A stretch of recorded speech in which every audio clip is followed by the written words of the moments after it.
Бөкеевтің шығармашылық жолы 1970 жылдан басталады.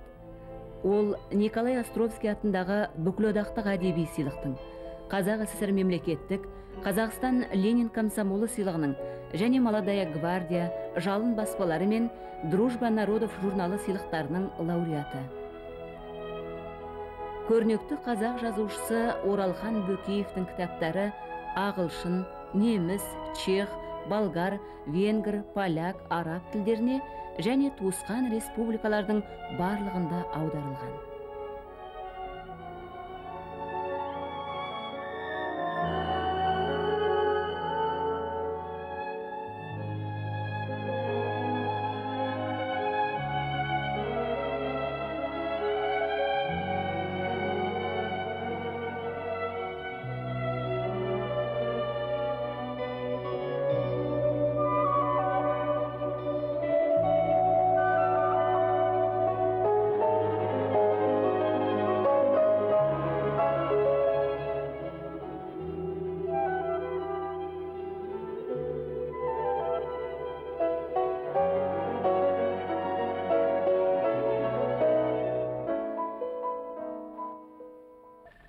Алтай.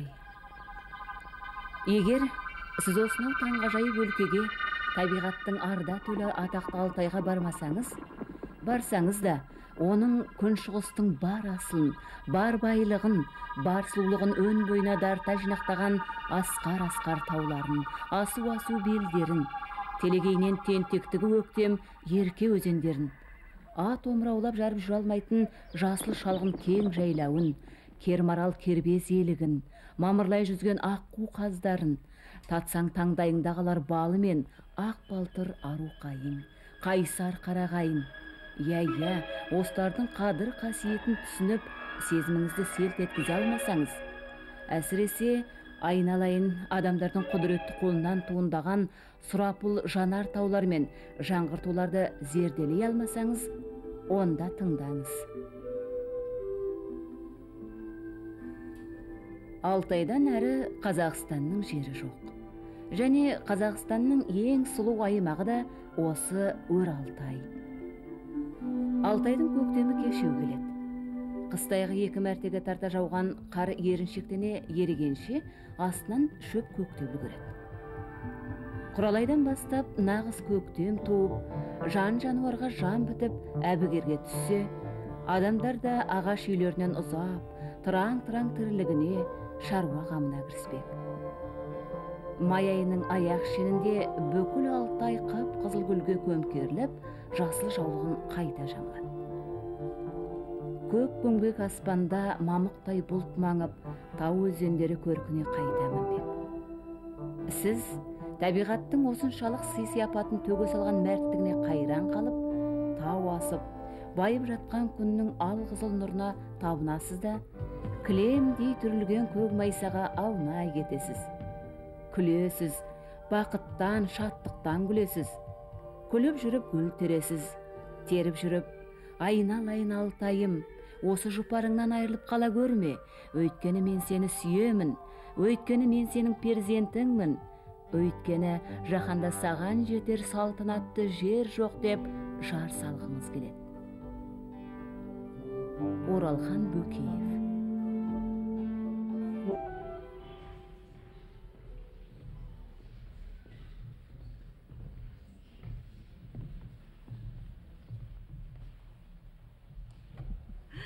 Сен неге үндемейсің? Мен саған ақыл айтайын деп едім. Артық айтқан ақыл, артық ішкен арақпен тең. Басыңды айналдырады, жүрегіңді айнытады, құстырады. Анар, сен көзсіз көбелек секілді көзді жұмасында көлге секіресің. Сенің осы қылығың менің жаныма батады. Біле тұрып білмеген сейсің, ойлап тұрып ойламаған сейсің. Ал сен не ойлайсың? Құдайға шүкір сендерден гөрі естілеуін. Егер естілеу болсаң, біздің ештеңе ойламайтынымызды, тіпті біздер туралы, біздер үшін ойлайтын адамдар бар екенін ұғынған болар едің, данышпаным. Есіңде болсын, диплом алғанның барлығы ақылды емес. Ол кім? Ол мына сен сияқты данышпандықтан дәмелілер. Дәмелелер. Анар, сен неге сондай нервныйсың? Басынан бір сөз асырғың келмейді. Қызға тән қылық, нәзік қимыл, әдемі сезімдеріне неге ғана ерте тоналып қалдың, неге? Қазір ғылыми техникалық прогрестің қыздары қырдың қызыл қызғалдағы болса, химиялық улы газдарға төтеп бере алмай, бірақ секундта қурап қалған болар еді. Сондықтан да біздің синтетикадан немесе темірден жасалған гүл болуға тура келді. Табиғаттан жалпы қоғамның безіні осындай шалағай пікірден туындайды. Мен білем. Жер бетіндегі байлықтың бәрі сол жерден шығатынын да білем, әрі сол жердің өзін құртатынын да білем. Немене сеніңше жер құрай ма? Мен бәрінен де физиктерді ұнатам. Ал? Олар мына жазушылар сияқты көпірме сөздің адамы емес, істің адамы. Олар тіпті мынау жердің өзін осынен тайдырып жібереді. Мүмкін емес, тек жер айналайын, жер ғана мәңгілік. Жарайды. Жақында мен бір шетел газетінен оқыдым. 2000 жылдар айналасында бүкіл дүние жүзілік аштық болады екен. Дегенмен бұл сөздің негізі бар. Негізі жоқ бұл сөздің. Негізі бар. Негізсіз нәрсеге қарсы пікір айтуға бола ма? Жарайды. Оның бәрін қояйық. Біз қазір мынау ауаның өзін қалай бүлдіріп отырмыз? Ғалымдардың болжауы бойынша, ауаны былғау екпіні бұдан былай төмендемесе, оған қарсы ешқандай шара қолданбаса, жақын арада бүкіл дүние жүзі Жалған совет ғалымы Армандтың айтуынша бұл апаттан құтылуға болады. Ол үшін бүкіл әлем достасу керек. Ал сондай күн туатынына мен сенемін, Анар, сенемін. Сіздер қазір осыдан 14 жыл бұрын жазылған Оралхан Бөкеевтің «Құлыным менің» атты пьесасынан қойылған спектакльдің үзінді көрдіңіздер. Бұл спектакльді, бұл пьеса Оралханның алғашқы жазған пьесасы.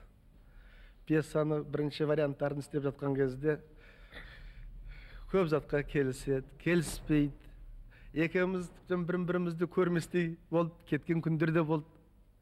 Бірақ творчество, театр тағы да басымызды қосып, бұл пьесаны сахнаға алғашқы шығардық.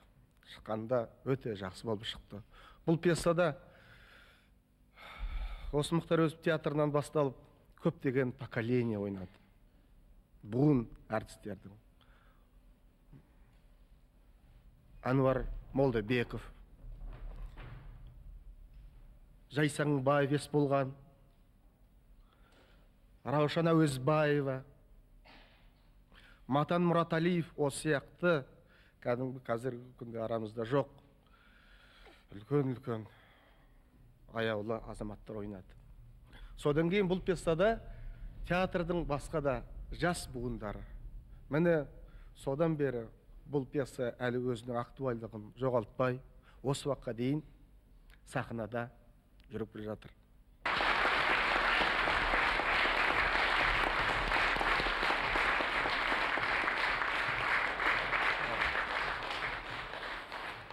Ореке, енді жастар, бүгінгі келген құрметті қонақтар өз сұрақтарын қоя жатар. Алдымен мен бір сұрағым. Бүгінгі театр туралы және өзіңіздің болашақ планыңыз туралы бір-екі ауыз айтып берсеңіз. Енді драма дегенде, драматизм дегенде ол эстетикалық категория ретінде ол өзі сандаған ғасырлардан бері қарай өмір сүріп келе жатыр ғой. Сол сандаған ғасырлардан бері қарай өмір сүріп келе жатса да, осы драматургия, драматизм деген категорияның түбіне жеткен, түбегейлі зерттеп біткен бірде бір адам жоқ. Бұдан былай да зерттеле береді деп ойлаймын. Жалпы Гегельдің айтуы бойынша драматургия дегеніміз, драма дегеніміз ол өзі эстетикалық категория ретінде ол эпос пен лириканың синтезі дейді. Ал Белинский айтады, мұны жалпы поэзияның бір түрі, оның ішіндегі бір төл ұлы ретінде талдап берген болады. Ал сол драманың, сол драматургияның бүгінгі халы қандай, оның өсу жолдары қандай деген ол үлкен бір кештің ұзақ отырыстың әңгімесі. Ал бүгінгі замандағы, қазіргі кездегі бүгінгі өзіміздің қазір қажетсініп отырған дегендей драмамыз қандай болып деген тұрғыда айтуға ептеп болады.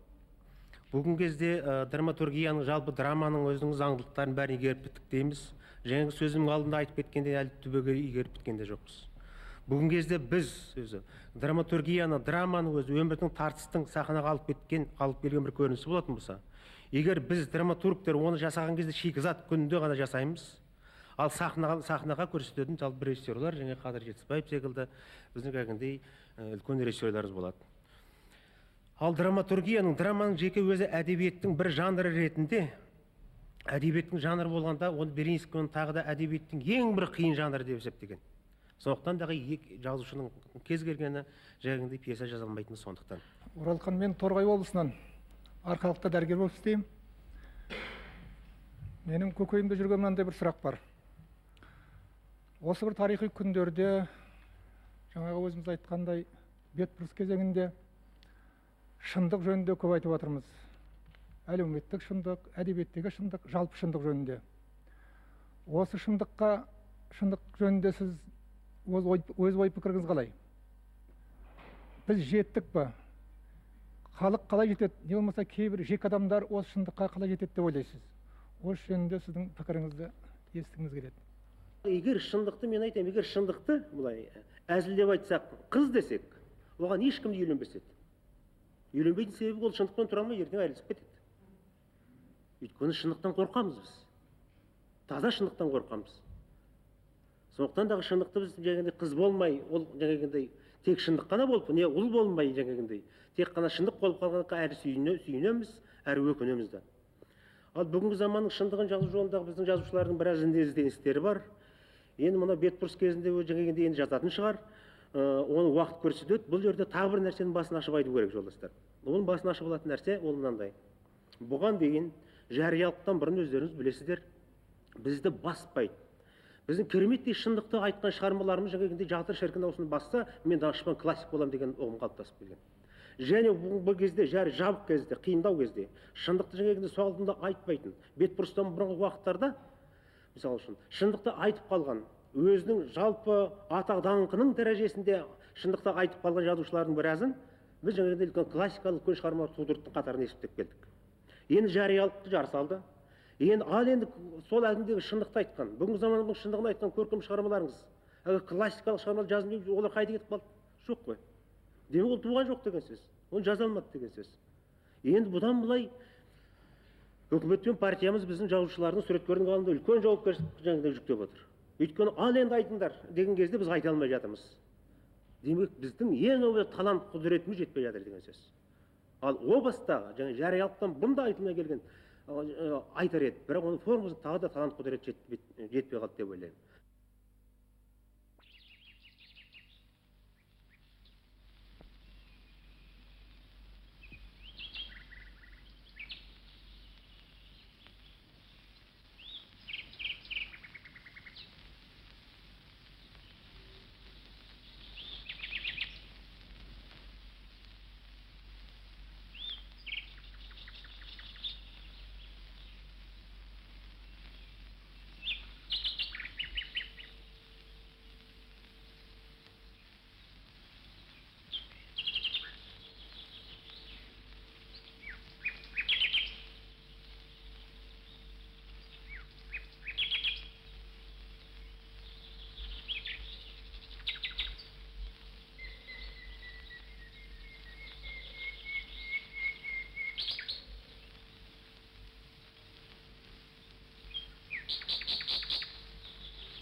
Енді Аманжан екеуміз енді жылда кездесіп жүрсек дағы, бірақ екеумізбен дос болғанымызға, бала кезден араласқанымызға енді өзі шын айту керек, өзі жарты ғасырға тақап қалды. Қанша дегенмен екеуміз де кәртейіп бара жатырмыз. Енді екеуміз бірге остық, үйіміздің арамызда үй болмады, бірге қайнастық, бірге оқыдық. балыққа да бірге бардық, отынға да бірге бардық. Сен кейде ауылға қарай келгенде асыққанда менен әуел өздеріңді бала кездегі достарыңыз жағдайда екенсің. Әрине ол дос жоқ деген сөз емес. Қазір Алматыда болсын, Қазақстанның қай түкпірінде болсын, шетелде де достар табасың. Бірақ соның ішінде ең қымбаты бала кезден бірге ойнап, бірге өскен бала дос адамға ыстық көрінеді. Енді кейде сол ауылға асқан кезде өздерінің сағынып асқан шын айту керек. Ал ол сағыныш сендерде қанша бар мен білмеймін енді. Ол сағыныш бізде де аз емес. 40-тан 40-асынан ассақ та біз әлі бала кездегіні еске түсірген кезде кейде алыста жүрген сен ойлаймыз, кейде жақын мына жерде ауылда жүрген жігіттерімізді ойлаймыз, сендердің аманшылықтарыңды ойлаймыз, ел жұрт аман болсын дейміз.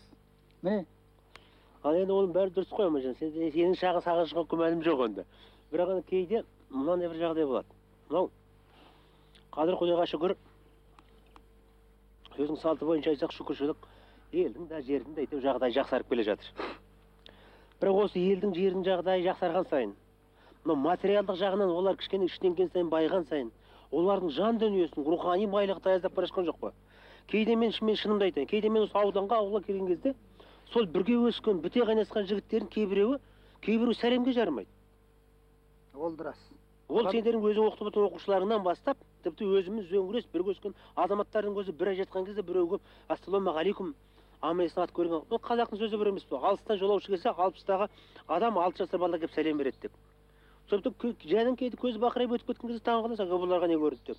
Міне осы бір қатыгездік, адам бойындағы, адам жанында қатыгезденіп бара жатқан жоқ па? Осының қалай енді ауылда менен көрсең көп боласың ғой. Қазақ айтады ғой, бір биеден ала да туады, құла да туады деп. Адам баласы болғаннан кейін, жер басып, топырақ басып жүргеннен кейін ондай адамдар көп кездеседі ғой. Алда болған нәрсені ұмытып, арттағы көңіл аудармайтындар бар. Көз алдын ғана ойлайтындар бар. Тіршілік қамымен кететіндер бар. Міне осындай адамдардан осындай әрекеттер шығуы мүмкін ғой.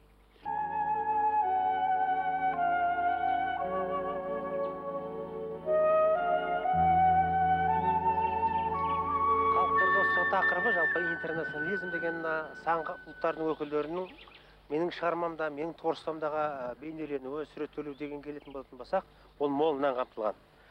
Мысалы үшін менің мынау аппақ не деген повестім бар. Сол повестте немістің қызы Луиза деген 1955 жылы соғыс біткен, отан соғысы 10 жылдан кейін осы ауылға агроном болып келе жатады. Сонда осынау қара жолдың бойынан Күркіременің жанынан жаңағыдай ауылға келе шыққанда бүкіл ауылдың адамдары сол Луизаны қарсы алады. Енді кейбіреулері жақсы ниетпен қарсы алады, кейбіреулері жаңағыдай енді кеше ғана 4-5 жыл бір соғысқан фашист, неміс, ондайды көрмеген ол шетте жатқан ауыл, сонау шығыста ол немісте қандай болады екен өзі. Бұл жаудың тұқымы емес пе деген секілді, дұрыс емес, былайша айтқанда қара ниетпен қарсы алады деуге болады. Осылай Луизаны сан саққа жүгіртіп қарсы алады. Бұл кезде бұл ауылда мына күнбағыс деген жоқ.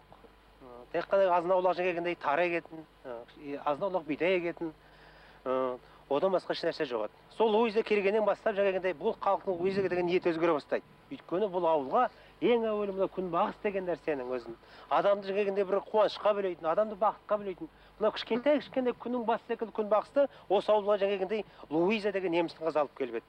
Ол немістің қызы сол кезде Луиза демей бүкіл ауыл жаңағындағы күнбағар деп кеткен. Күнбағар. Күнбағар дейді, күнбағыс қыз секілді. Сол Луиза осы біздің ауылда мені кіндік шешем Анна Ивановна деген орыстың қариясы болды, кемпірі. Ол әлі де тірі, қазір 90-ға келді. Сол 90-ға келіп отырған орыстың кемпірі мені кіндік шешем.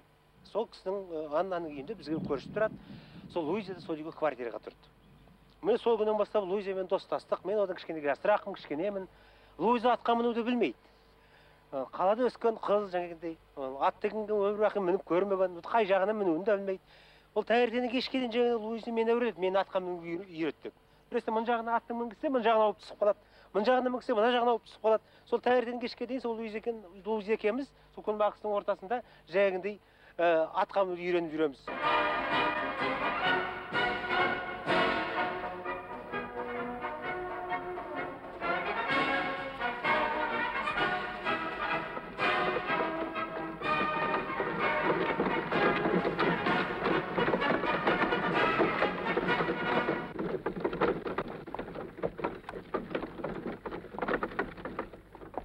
Қамқа,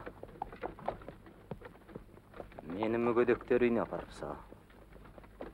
Ағаштан қасы қойсам да күнелтем. Өмір бойы қу томарды құшақтауға қандай әйел құштар дейсің? Аттың не жазығы бар? Босқа бейнет болам. Тастап кет мені.